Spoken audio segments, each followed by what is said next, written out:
New York City, 1940s, 1950s. A man walks the shadowy line between politics and organized crime. To the public, he is a rising star, shaping elections and commanding respect.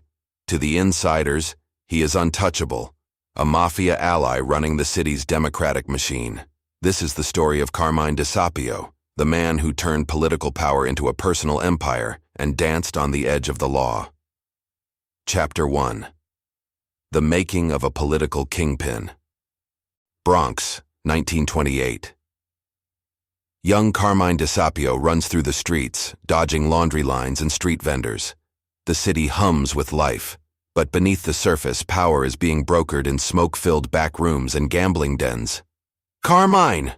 Over here!" calls Tony Provenzano, a local precinct captain and early mentor. Provenzano gestures toward a group of men playing cards in a cramped social club. "You want to make a difference? You've got to know the people who pull the strings."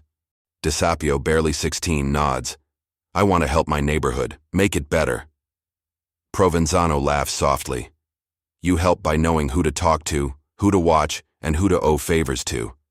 Politics isn't clean. It's business." A flashback to Little Italy, 1920s, shows mafia dons like Frank Costello and Vito Genovese moving through the neighborhood. Money changes hands, favors are traded, and the rules of loyalty are clear. Respect is earned through obedience and service. DeSapio watches from the sidelines, absorbing lessons without touching the money or cards. He observes a tense conversation between Costello and a union leader over docks work. Costello's voice is calm, but commanding. "You take care of my people.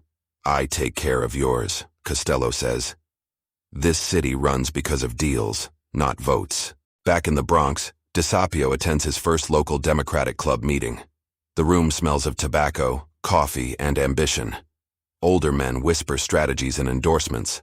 Some eyes linger on him, recognizing his potential. Councilman Joe Ferrara gestures him forward. "Carmine, show these men what loyalty looks like. Learn fast. Speak faster. The people who matter are watching." DeSapio steps up, his voice steady despite the weight of expectation. "I'll do what's necessary to serve the neighborhood and the city, and I'll never forget who guides me." Provenzano claps him on the shoulder. "Good. Keep your eyes open. Remember, politics and power are like water. They fill every crack if you let them." As DeSapio rises through Tammany Hall's ranks, the mentorship of seasoned politicians intertwines with subtle lessons from mafia figures. A key introduction comes when he meets Anthony "Fat Tony" Salerno at a discreet luncheon in Little Italy. Salerno leans in, voice low. "You're ambitious, smart, but ambition without alliances gets you killed in this city. Stick close to the right men and you'll move mountains." DeSapio nods politely, internalizing the warning. He begins to understand the delicate dance. Serve the public, please the bosses, and always leave the door open for the men in the shadows. At night, DeSapio walks home along the Bronx streets. Neon signs flicker above corner shops. The rumble of trolleys mixes with the distant murmur of conversations about labor strikes, loans, and favors owed. The city is alive with ambition and danger, and he knows that his path will require navigating both. He pauses, thinking of Provenzano's advice. Politics isn't clean. It's business. He smiles faintly.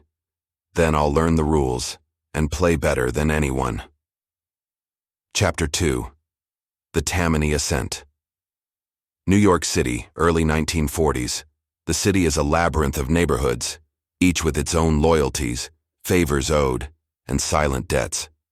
Carmine DeSapio moves through this web with quiet purpose, learning to read faces, listen to whispers, and anticipate moves before they happen. "Carmine, this is where real power lives," John McCormick, a Tammany Hall veteran, says as they step into a smoke-filled back room off Mulberry Street. The walls are lined with campaign posters, photographs, and stacks of paperwork. It's not about speeches. It's not about ballots. It's about relationships. Know who can help you and who can ruin you. DeSapio nods, scanning the room. A few men in the shadows make subtle hand gestures. He recognizes the signs: alliances being forged, debts being called in. Among them is Frank Costello's lieutenant, whispering to a union boss about dock assignments. DeSapio understands the unspoken rules. Influence often moves through channels invisible to the public eye. He begins working as a political operative, running errands, delivering messages, and quietly mediating disputes among local ward leaders. On one humid summer evening, he meets Anthony "Fat Tony" Salerno again at a discreet luncheon in Little Italy. Salerno eyes him carefully. "You're moving up, kid," Salerno says. "But remember, it's not enough to do favors. You need trust, real trust, the kind that only comes when you know what's owed and when it's time to collect." DeSapio internalizes every word. He begins keeping meticulous notes, mentally cataloging debts, favors, and alliances. Each encounter with a union boss, local politician, or mob associate becomes a lesson in the fragile architecture of power. At Tammany Hall headquarters, DeSapio watches older politicians manipulate ward leaders like chess pieces. "Everything you see," whispers McCormick, "is a performance. The votes, the endorsements, the headlines, it's all theater. The real work is done behind closed doors." DeSapio quietly earns a reputation for loyalty and discretion. His first real test comes when a local ward faces a contentious election. A mob-linked union threatens to withhold support unless certain favors are guaranteed. DeSapio steps in, negotiating terms with calm precision. "You'll get what you need," he tells the union leaders, "as long as it stays fair to the neighborhood." The deal is struck without scandal. Word spreads quietly.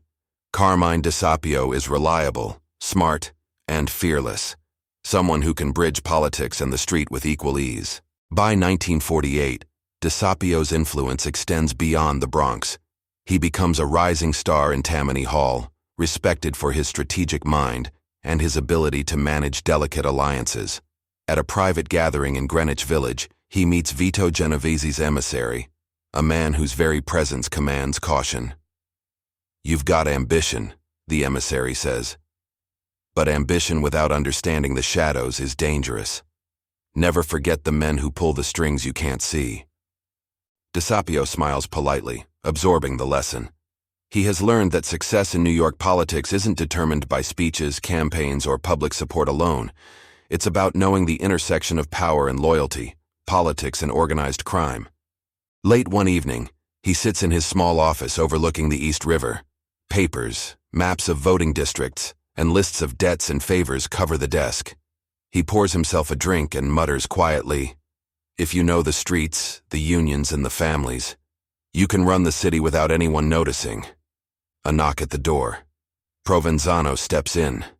"Kid, you're moving faster than I expected. Keep your head. Stay close to the right men. One wrong move, and it's all over." DeSapio nods, staring out at the skyline. The city is alive, dangerous, and full of opportunity. He knows that the path ahead will require cunning, courage, and an uncanny ability to navigate shadows. This is the ascent. The moment when Carmine DeSapio begins transforming from neighborhood fixer into a citywide political power, quietly backed by some of the most feared figures in organized crime. Chapter 3. The Shadow Network, Manhattan, early 1950s. The city hums with energy. Taxis honking, ferries crossing the harbor, neon signs flickering over crowded streets. Behind the public hustle, Carmine DeSapio moves in quieter corridors. Corridors where power is whispered and deals are brokered in shadows. "Carmine, every move you make now counts twice as much," warns John McCormick, leaning against a wooden chair in a dimly lit Tammany office.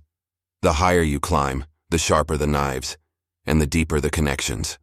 DeSapio listens, taking in the words with measured calm. He has already built loyalty among ward leaders in the Bronx and Manhattan. Now, the stakes rise.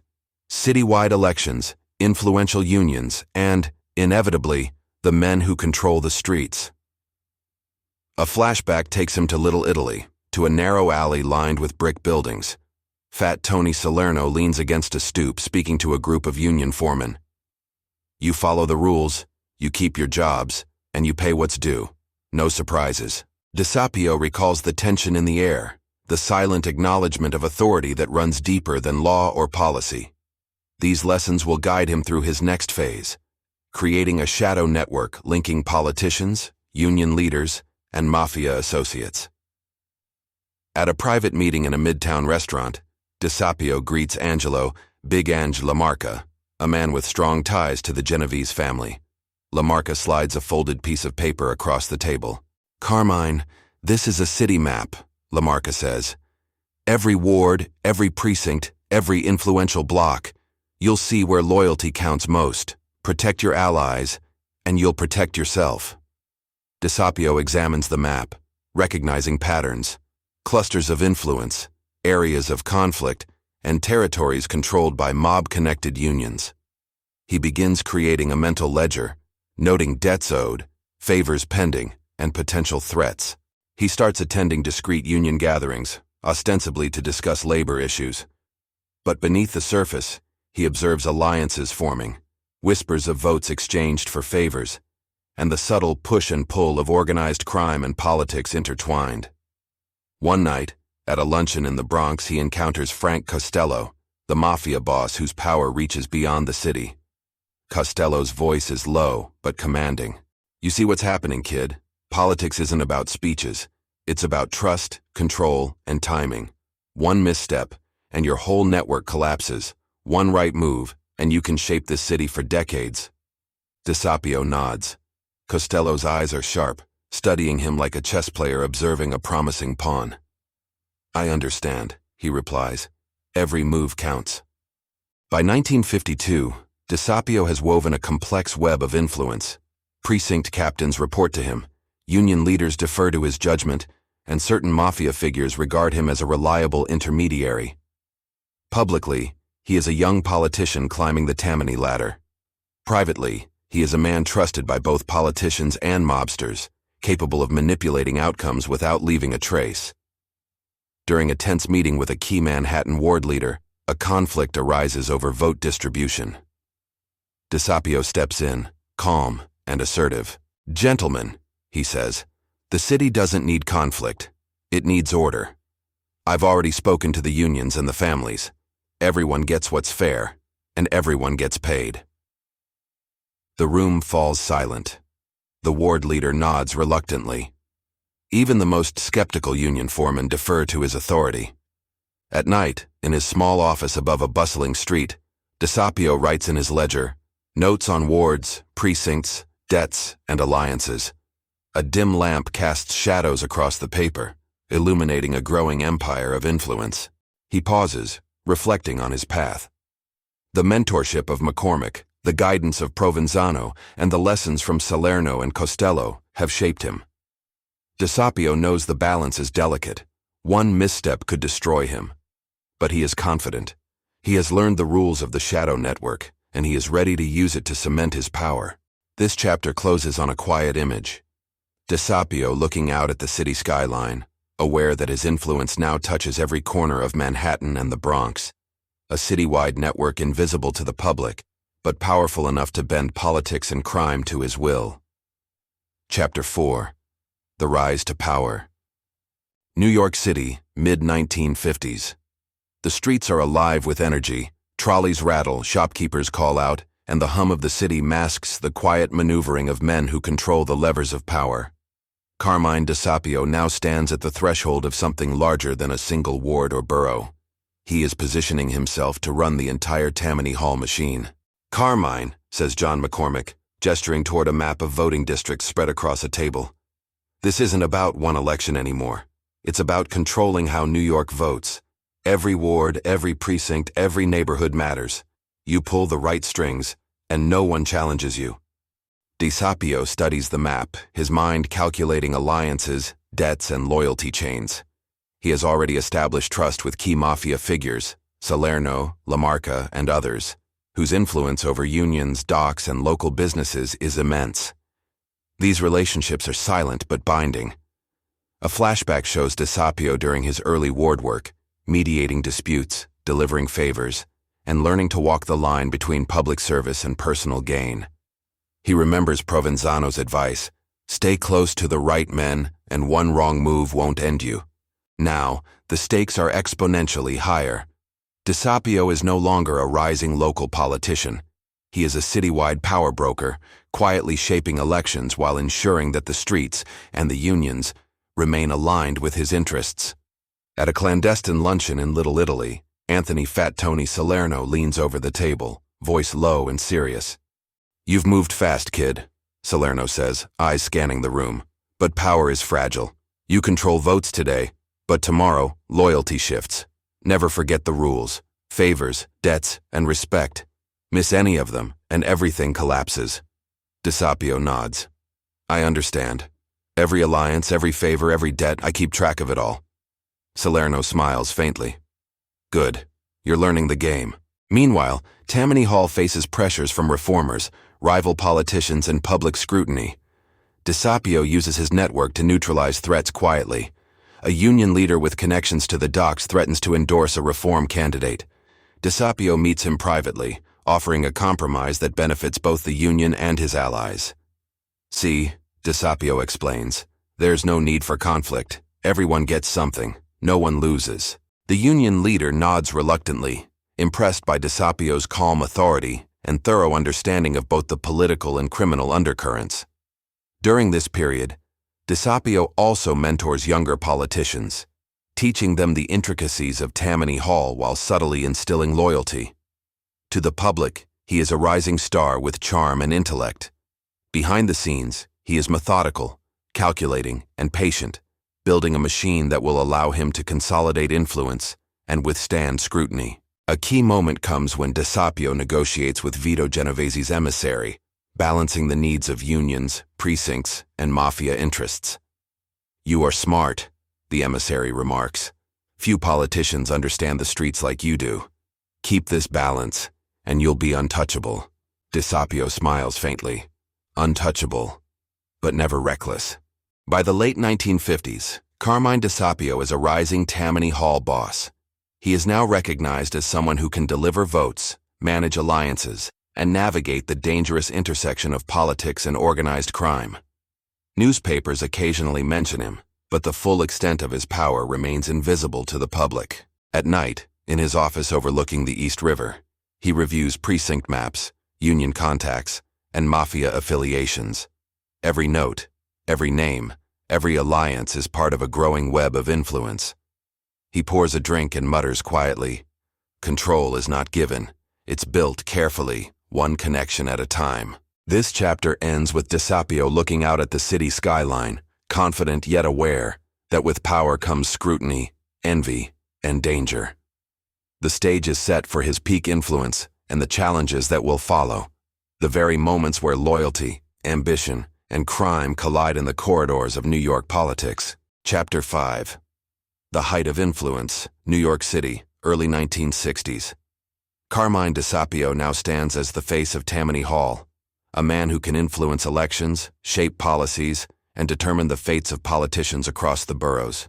From the public eye, he is a masterful strategist. From the shadows, he is a bridge between organized crime and political power. "Carmine, remember," John McCormick advises during a private meeting, "visibility is dangerous. The higher you rise, the more eyes are on you. You must remain untouchable, not just powerful." DeSapio nods, already aware. He has spent years cultivating a network of loyalty, meticulously balancing relationships with union leaders, precinct captains, and Mafia figures. Every move is calculated, every word measured. A flashback shows him mediating a dispute between a dock union and a shipping company. The union, connected to Salerno, threatens a strike that could cripple commerce. DeSapio steps in, negotiating quietly, ensuring both sides maintain face while fulfilling obligations. "You understand the streets," the union leader says quietly, "and the offices. You're the only one who can handle this." DeSapio smiles faintly. "I just make sure everyone gets what they need, safely." His influence now extends to citywide elections. Candidates seek his endorsement, aware that a nod from DeSapio can make or break campaigns. Behind closed doors, he works with key Mafia allies, ensuring that union votes, precinct captains, and neighborhood operatives all align with Tammany Hall's chosen candidates. At a discreet luncheon, Anthony Salerno leans forward. "Carmine, you've done well. You control votes, unions, and the council. But the feds are sniffing around. One slip, one rumor, and they'll come for you. DeSapio nods solemnly. I've prepared. Every connection, every ledger, every favor, all accounted for. I'll be ready. Despite his careful orchestration, DeSapio begins to feel the first tremors of opposition. Reformers, including a rising wave of younger politicians, challenge Tammany's dominance. Journalists probe deeper into the city's political networks, and whispers of Mafia connections start circulating. At a tense dinner, McCormick cautions him. You've reached the top, but remember, the higher you climb, the sharper the fall. They'll try to take you down, whether fair or not. DeSapio sips his wine, considering the delicate balance. Loyalty is a currency, but scrutiny is relentless. Every move must be precise. He continues cultivating relationships with Mafia figures, subtly reminding them of mutual benefit.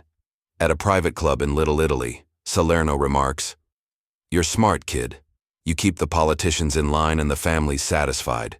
But remember, even trust has its limits." DeSapio leans back, absorbing the weight of the words. He understands that power is not merely about control.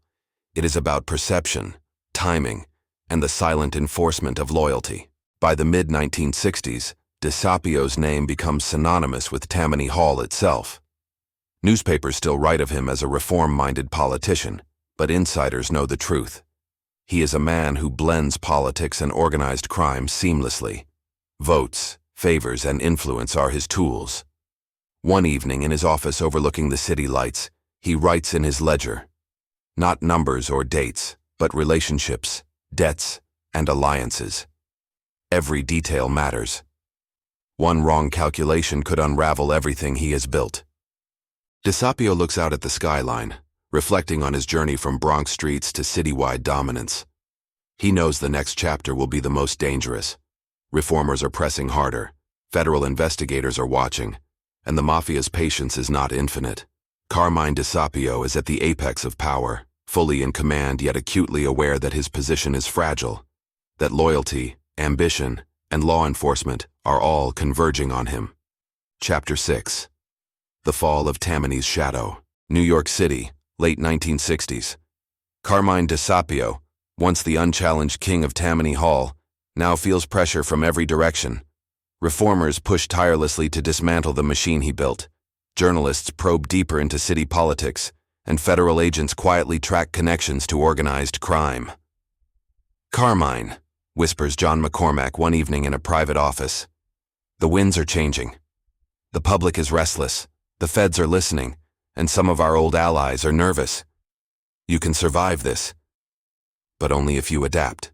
DeSapio nods, staring out at the skyline. The city he shaped feels different tonight. Scrutinized, restless, and unpredictable. A flashback shows his careful dealings with Anthony Salerno and Fat Tony LaMarca, alliances that allowed him to maintain city control. Salerno had once said, "Control is fragile, kid. One misstep and everything collapses." Now, those words echo louder than ever. DeSapio attends a city hall meeting where reformers openly challenge Tammany Hall's dominance. Council members speak with righteous fury, demanding transparency and accountability. "We can no longer tolerate secret deals and hidden influence," says one reformer. "The people deserve clean government, not political machines." DeSapio listens silently, carefully noting every argument, every threat. His responses are measured, diplomatic, yet cannot fully mask the tension building around him. Meanwhile, federal investigators dig deeper into potential Mafia ties. Agents question union leaders, review financial records, and track communications between political operatives and known crime figures. The invisible network DeSapio constructed, once his greatest strength, now becomes a vulnerability. At a discreet meeting, Salerno warns him, "They're poking at us, Carmine. Stay cautious. Your machine isn't as untouchable as you think." DeSapio nods. "I've accounted for every connection. Every ledger is precise. I'm prepared. Yet even preparation cannot stop the shifting tides. Political allies begin distancing themselves. Younger politicians, emboldened by public support and reform pressure, rise to challenge Tammany's influence. DeSapio's careful control over precincts and unions starts to erode. A pivotal moment comes during the 1967 mayoral race. DeSapio backs a candidate whose appeal he believes will secure Tammany dominance, but the opposition, led by reform-minded politicians and supported by media scrutiny, gains momentum. "Carmine," McCormick says, urgency in his voice, "we're losing ground. We need to act or the machine collapses." DeSapio meets privately with Salerno. "We've controlled this city for decades," he says quietly. "We've played the game carefully. Now we need to decide, hold the line or concede strategically." Salerno's expression is unreadable. "Sometimes survival means stepping back," he says. The election ends in defeat. Tammany Hall's grip weakens visibly, and DeSapio's influence begins to wane. Public perception shifts. The man once seen as untouchable is now a figure of controversy, questioned for his connections to the city's criminal underworld. Federal scrutiny intensifies. Investigators question key associates, compile evidence, and build narratives linking political power with organized crime. DeSapio remains outwardly composed, yet privately he knows that the golden era of his Tammany control has ended. By the late 1960s, Carmine DeSapio steps back from public life, his political empire fractured. Newspapers reflect on his career with a mixture of respect and censure, highlighting both his accomplishments and the shadowy network of influence that had quietly guided New York politics. He sits in a quiet office overlooking the East River, the skyline illuminated against the night. Years of alliances, favors, and strategic moves have built a legacy that cannot be erased. Yet the fragile nature of power is clearer than ever. "Control is never permanent," he murmurs. "You can build a machine, command loyalty, and shape a city, but the winds always change." Carmine DeSapio, once at the apex of political power, is now navigating the aftermath of reform, public scrutiny, and federal investigation. A man who bridged the worlds of politics and the Mafia, yet ultimately could not escape the consequences of the shadows he commanded. Chapter 7. Legacy in the Shadows. New York City, early 1970s. Carmine DeSapio has retreated from the public spotlight, but his presence lingers in the alleys of politics, in whispered conversations among union leaders, and in the memories of those who rose under his guidance. The Tammany Hall machine he once commanded is fractured, yet traces of his influence remain embedded in the city's governance. DeSapio walks along the East River Promenade, the skyline a familiar silhouette. He reflects on decades of political maneuvering, the alliances he brokered, and the silent agreements made with figures whose names could not be spoken aloud in polite society. A flashback shows a meeting with Fat Tony Salerno during the peak of their collaboration. Salerno's words echo in his mind. "Control is fragile. One misstep, and everything collapses." At the time, it had been a lesson. Now, it is a prophecy. DeSapio recalls mediating dock strikes, securing votes, and balancing competing demands from both politicians and Mafia figures. The ledger of favors and debts, once meticulously maintained, now feels like a relic, a map of a city he shaped but no longer controls. Former allies and protégés seek him out for advice, a testament to the respect he commanded. A young politician now rising through the ranks asks, "Mr. DeSapio, how did you manage to stay untouchable for so long?" DeSapio smiles faintly. "Untouchable is an illusion. What I learned is this: loyalty, observation, and timing. The city is a living thing. You can guide it, but never own it." He pauses. "And always remember the men in the shadows. They move when you cannot, and they watch when you think you're unseen." Meanwhile, federal investigations continue, but DeSapio avoids indictment. He understands the intricate balance he maintained between public service and clandestine alliances, and he navigates his later years quietly, avoiding overt political confrontation. A reporter once asked him in an interview, "Were you connected to organized crime?" DeSapio's response is measured. "I worked with many people to ensure the city ran smoothly. Politics, like life, requires negotiation.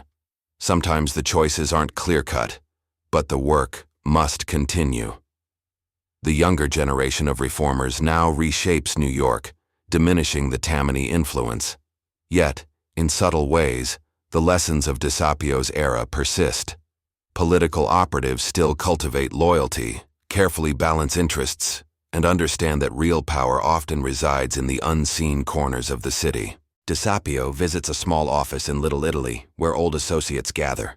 Anthony Salerno is gone, but the stories remain.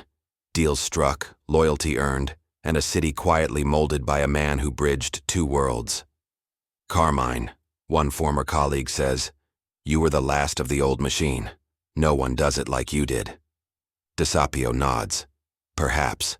But remember, every empire has its limits. You build it carefully, you guide it, and one day, the winds change. In his final years, Carmine DeSapio reflects on his life. The ascent from Bronx streets to Tammany Hall dominance, the delicate alliance with Mafia figures, the victories, the defeats, and the inevitable consequences. His story becomes a cautionary tale of ambition, loyalty, and the shadows that shape power.